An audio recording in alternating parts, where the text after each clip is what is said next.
morning, everyone. Morning, morning. I'm Margie. I am Oscar's oldest daughter, and I want to start off by thanking all of you for coming out today to celebrate my father's beautiful life and honoring my dad. I know some of you traveled a very long distance to pay your respects, and I know my dad would have loved to have a party with lots of food and drinks, seeing all of you here today. Although today is going to be a very hard day, I want to take this time to remember and honor the special memories I had with my dad. Of course, as Father said, growing up for my dad was not easy. He grew up very poor, and he had an older mother that could not raise him, and he was basically raised by his stepsister. He did want a better life. Again, when he was old enough, he found a chance and stowed it away in a truck, riding almost 10 hours to get to Manila. There he took odd jobs until he joined the Navy at the age of 17. Being in the Navy, my dad traveled the world. He was in South Africa, where he contracted malaria, then was sent to Europe for medical care, where he also traveled. He also traveled in South America. Then my dad was stationed in Pensacola, where he liked to do a little bit of gambling and, just having a good time, where he won a Ford Thunderbird from a horse race. Daddy loved driving and seeing new parts of the country. He told us of driving through the South and stopped in Alabama. Dad didn't know anything about segregation. He said he stopped for a bite to eat, saw the sign where blacks are supposed to sit and where whites are supposed to sit. Dad sat in the middle. The manager asked him to move. Dad said, "I'm not black and I'm not white, I'm a human being." That's the kind of father he was. After being stationed in Pensacola, his next duty station was Norfolk, Virginia. While living in Norfolk, Dad would drive up to New York and New Jersey, enjoy the lights, the clubs, the ladies, one of which was my mom. He would drive almost every weekend to see her. Eventually, my mom was talked into dating my dad, and they married in January of 1966. After getting married, my parents moved to Southern California, where Dad was stationed at Port Hueneme and was shipped off to Vietnam that same year. My mom lived with friends in LA. Dad was a cook in the Navy, where he learned his amazing skill that even some of the Navy top brass would ask for him to cook for them. I also heard growing up from some of his Navy friends while on deployment, he was a rascal, he wanted to have a good time, drinking with his buddies, and getting into fights. By the time he came back from Vietnam, my mom had me. My dad didn't know I was born and thought my mom had a cat because he heard the cat meowing, crying. Life in LA was great, but once again, it was time for the Navy to relocate our family, this time to Honolulu, Hawaii. Living in paradise was amazing. Both my sisters Leilani and June were born there. We lived in a tiny little apartment, and I remember our family going to the beach a lot. Dad liked to go fishing or getting seaweed for my seaweed salad before its popularity now. While Mom worked at the lab there, Dad would be the one to take me to school and take care of my sisters. When Dad worked, he would take us with him to the Admiral's house on base and make incredible dinners for their family. I learned how to cook and had a great successful catering business because of my dad and because of all the parties he and my mom hosted. Daddy loved having parties, lots of food, family, and friends. Although there was one party that Dad did not enjoy, and that was when I was 16. Our male cousins from Canada were coming to visit, and he wanted me to invite my friends to introduce my cousins to them. We had a DJ, and of course lots of food that Dad made, and lots to drink. Yes, there was underage drinking. The party got wild. I had a friend's brother buy a keg. When Dad found the keg, he was so angry that he took a sledgehammer and with all his strength smashed every bit of it till all the beer was gone. Talk about the look of disappointment. But I'll never forget that look, but yet he forgave me. Getting back, we were relocated back to Southern California, and Dad was stationed at Long Beach, where he finally retired after 20 plus years. He then used his GI Bill to attend a trade school for a degree in heating and air conditioning. He began working as a maintenance engineer at Verdugo Hills Hospital, and later working and retiring for the LA Job Corps, helping low-income students learn a trade, which was his passion. My father was an incredible person. He was not only the best role model, but he volunteered in his free time, helping friends and family with repairs, cooking at church fundraisers, and sending back money to his family. See, my dad wasn't okay with being a wonderful dad, but he also wanted to give back and help others in need since he had nothing growing up. Dad was a very proud American and lived to get the American dream.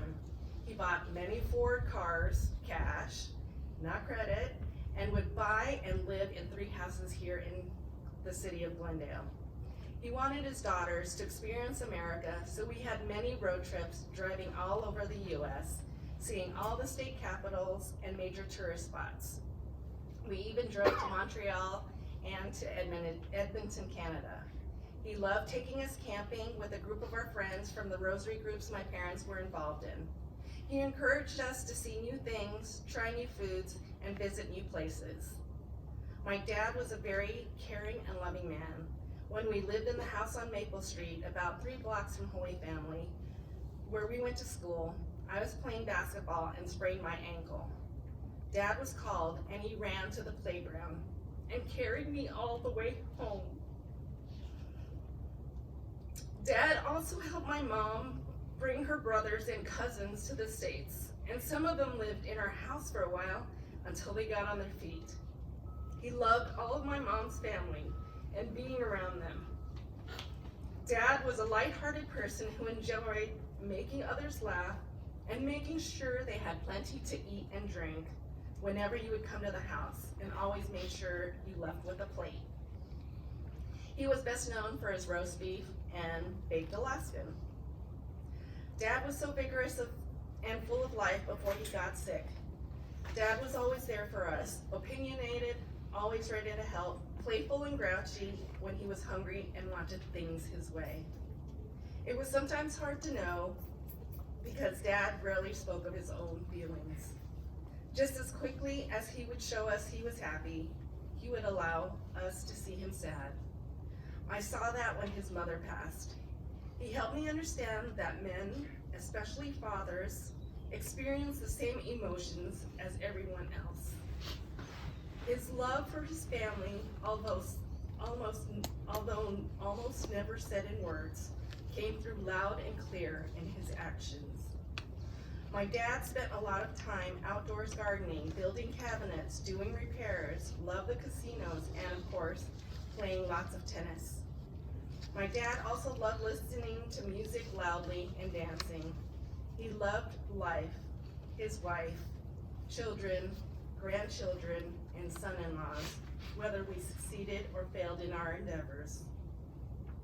The most important lessons I learned from my dad was, first, family is important. We grew up spending a lot of time with our family. At one time, we all lived in a duplex, my uncle, aunt, and cousin on one side, and us on the other. And after moving again, we had my grandmother and other aunts and uncles live with us and spend every holiday and special occasions together outside of seeing each other daily. My dad knew how important it was to have my mom's family to be here and helped her brothers, their families, and some cousins to move to the States and become US citizens. He also wanted to be a reliable friend. Friendships should be stronger than your pride. If there was anything to be done within our family or friends, my dad was usually the first to volunteer his services and time to assist.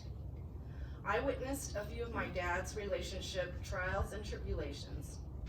He loved hard, and he fought for those whom he loved. Yet he knew when it was time to cut his losses and save a little ounce of his dignity. Second thing my dad taught me was, whatever you decide to do, be the best of it at it. Education was really important to my dad. I don't care if you grow up to shovel poop. Be the best poop shoveler you can be. My dad assured me that it did not matter to him what I wanted to do. His only request of all of us was that we be prepared to be the best at it. Surround ourselves with people that you can learn from and people that forces you to level up.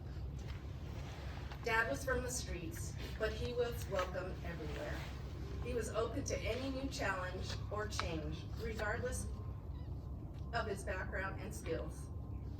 My father was barely a high school graduate, and he could speak to a room filled with the most educated people, and an hour later, quiet a room with just his demeanor. Talk to strangers, he said. You never know what you can learn from them. Be more concerned with your character rather than your reputation. My dad was popular, yet his integrity was never questioned. Every person I've met that knows him has had nothing but good things to say about him as a father and as a man. The last thing he said was to be content with a little. There were times growing up when money was tight. Mom and Dad worked hard to give us what we needed. I remember that my sisters and I always wanted a pool. His pool was more like slip and slides, where he put a tarp down and some 4x4s and put about 2 inches of water. That was our pool. Having a pool was not a necessity. Memories last, money doesn't. Take a moment to be grateful for what you have and find the little things that give you joy. Live within your means and save for the important stuff. Keep your needs simple and enjoy small pleasures. Tough times don't last, tough people do. Find something to laugh about at least once a day. My dad had the most beautiful smile, and he found joy in the smallest things. My dad also said, you cannot take any of your possessions with you when you go. What my dad leaves behind are memories, all of our memories, of a hardworking man who was always there for his family and friends. I have never known him to let anyone down, and I will miss his laughter, his bright smile, his stories, how he never complained how life is unfair, the strength of his will, and his unconditional love. Dad would want me to thank many of his family and friends gathered here today for their love and support over his lifetime. I cherish the moments I have with my father and know he is smiling down on all of us. Thank you again for coming out today to celebrate the memory of my amazing father. I feel so blessed and grateful to have had the time with my father as I did. I miss him so much already, and I will remember having the most incredible daddy. I don't know how long it will take me to grieve this tremendous loss,